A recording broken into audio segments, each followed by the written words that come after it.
ये कहानी एक ऐसी लड़की की है जो शादीशुदा होने के बाद भी गैर मर्दों के साथ रिलेशन बनाती है।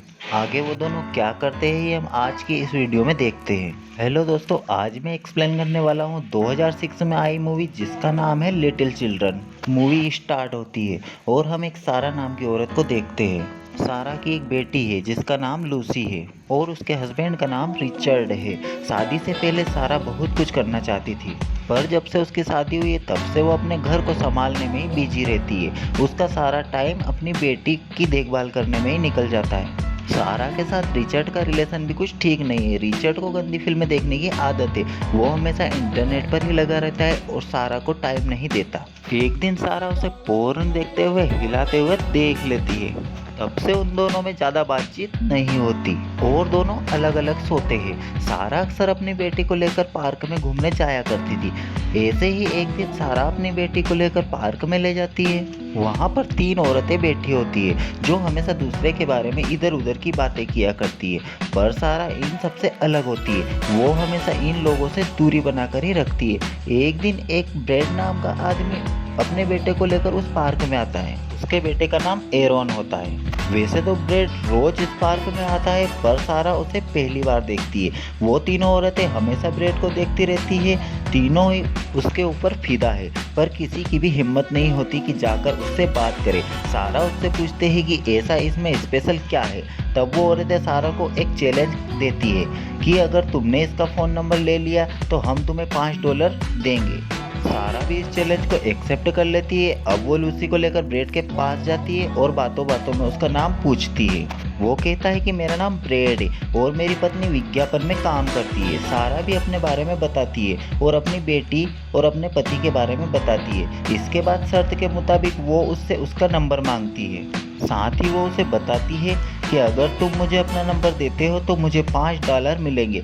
ब्रेड मजाक में कहता है कि ठीक है, पर इसका आधा हिस्सा मुझे देना पड़ेगा। इसके बाद वो अपना नंबर देने के लिए वो सारा से पेन मांगता है, पर उस वक्त सारा के पास पेन नहीं होता। सारा कहती है कि तुम मुझे इनके सामने गले लगाओ, इतने में ही काम हो जाएगा। ब्रेड उसे गले लगाता है, पर वो अपने आप को रोक नहीं पाता, इसलिए वो सारा को एक किस भी कर लेता है। ये देखकर वो औरतें गुस्सा होकर वहाँ से चली जाती है। अगले ही दिन ब्रेड एरन को लेकर पार्क में आता है, पर वहाँ पर कोई नहीं होता है। अब हर रोज ब्रेड उस पार्क में आता है ताकि वो सारा को देख सके। वो उस किस को कभी भूल नहीं पाता है। वह सारा को बहुत मिस करने लगता है। इधर सारा भी ब्रेड को भूल नहीं पाती है। रात को ब्रेड अपनी वाइफ को पेलना चाहता है, पर केटी अपनी जॉब और एरन को लेकर काफ़ी बिजी रहती है, इसलिए दोनों के बीच का रिश्ता और भी खराब हो जाता है। केटी अकेले ही जॉब करती थी, इसलिए वो चाहती थी कि ब्रेड अपना एग्जाम पूरा करे और एक वकील बने। अब केटी उससे पढ़ने के लिए लाइब्रेरी भेजती है, पर ब्रेड पढ़ाई करने की वजह कुछ स्टूडेंट को स्केटिंग करते हुए देखता है। दरअसल 10 साल पहले वो एक फुटबॉलर बनना चाहता था, पर जब से उसकी शादी हुई और एरन पैदा हुआ तब से वह घर में ही बिजी रहता है। तभी उससे मिलने उसका दोस्त आता है जिसका नाम लेरिक होता है। लेरिक एक रिटायर पुलिस ऑफिसर है। एक बार जब वो ड्यूटी पर था उसके हाथों एक बच्चे की जान चली गई थी। वो उस चीज़ को आज तक भूला नहीं पाया। वो वहाँ पर लोकल फुटबॉल टीम से खेलता है। उसने ब्रेड को भी अपनी टीम में शामिल होने के लिए कहा और ब्रेड तो जैसे उसका इंतजार ही कर रहा था, वो भी उसके लिए मान जाता है और दोस्तों के साथ एंजॉय करता है। अगले दिन हम सारा को देखते हैं जो अपनी मैरिड लाइफ से बिल्कुल परेशान थी, इसलिए अब वो अपने दिल की सुनती है और वो ब्रेड से मिलना शुरू कर देती है।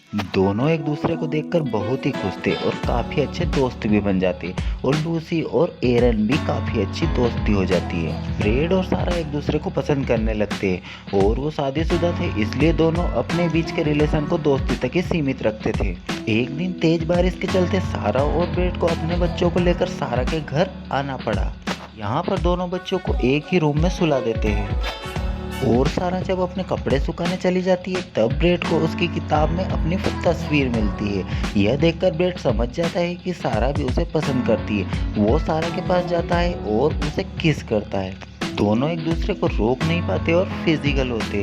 अब दोनों के बीच में अफेयर शुरू हो जाता है। दोनों को लगता है कि अब इनकी लाइफ में कोई कमी नहीं है। अब ये दोनों रोज मिलते हैं और रोज रिलेशन बनाते हैं। एक दिन केती को ब्रेड पर शक होता है क्योंकि एरन लूसी और ब्रेड के बारे में अपनी माँ से बात करता है। केती ब्रेड को बोलती है कि क्यों ना तुम सारा और उसके पति को डिनर पर बुलाओ।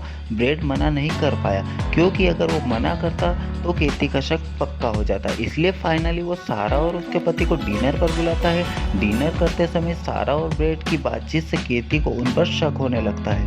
उसके बाद वो अपनी माँ को कॉल करके बुला लेती है। वो अपनी माँ से कहती है कि जब मैं बाहर रहूं तब आप ब्रेड के साथ रहो, पता लगाओ कि वह किससे मिलता है और कहाँ कहाँ जाता है। अब जहाँ भी ब्रेड जाता है केती की माँ उसके साथ होती है, जिस वजह से वो सारा से मिल नहीं पाता है। कुछ दिनों के बाद दोनों माँ बेटी को यकीन हो जाता है कि ब्रेड का सारा के साथ कोई अफेयर नहीं है। उसी रात को ब्रेड का एक फुटबॉल का मैच होता है। केती और उसकी माँ साथ नहीं आ रहे थे, उसी का फायदा उठाकर सारा उससे मिलने आती है। ब्रेड और उसकी टीम गेम जीत जाते हैं। सारा को वहाँ देखकर ब्रेड काफी खुश होता है और दोनों किस करने लगते हैं। ब्रेड कहता है कि इतना खुश वो पहले कभी नहीं हुआ, वो चाहता है कि ये पल हमेशा के लिए ऐसे ही रुक जाए।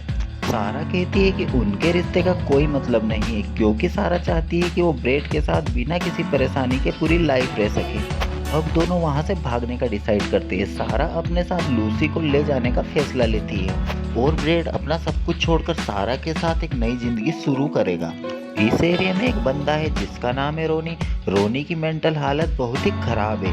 वो 2 साल तक जेल में भी रह चुका है। अक्सर वो बच्चियों और औरतों को देखता रहता है। सारे पेरेंट्स को रोनी से डर लगता था कि कहीं वो उनकी बच्चियों के साथ कुछ गलत ना कर दे।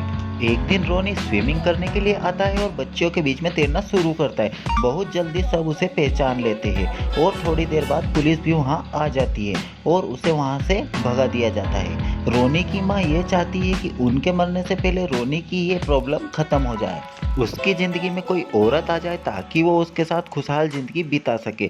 पर यह इतना आसान नहीं था। रोनी की हालत दिन पे दिन खराब होती जा रही थी, इसलिए उसकी माँ टाउन से बाहर एक लड़की के साथ उसकी मीटिंग फिक्स करती है। अपनी माँ को खुश करने के लिए रोनी उस लड़की से लिए मिलने के लिए मान जाता है।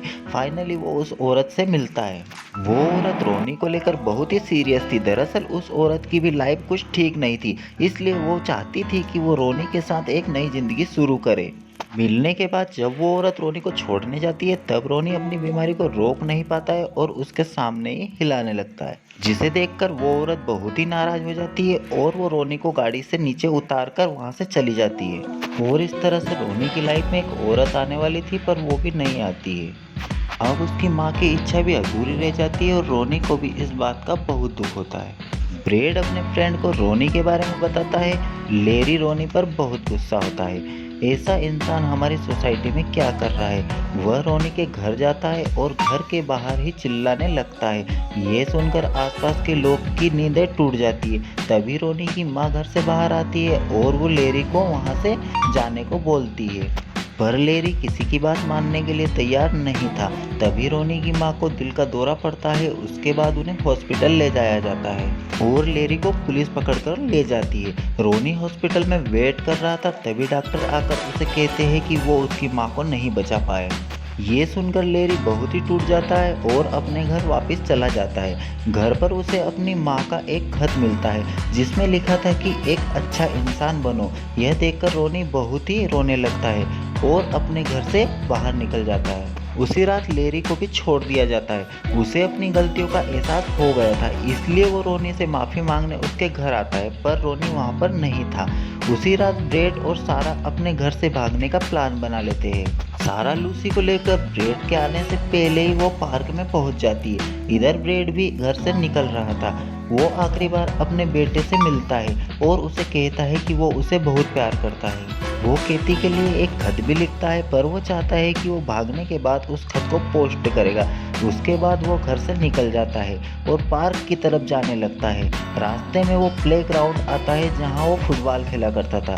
वह कुछ स्टूडेंट को फुटबॉल खेलते हुए देख लेता है और वो वहीं पर कुछ समय के लिए रुक जाता है। वो ये भूल जाता है कि सारा उसका इंतजार कर रही है।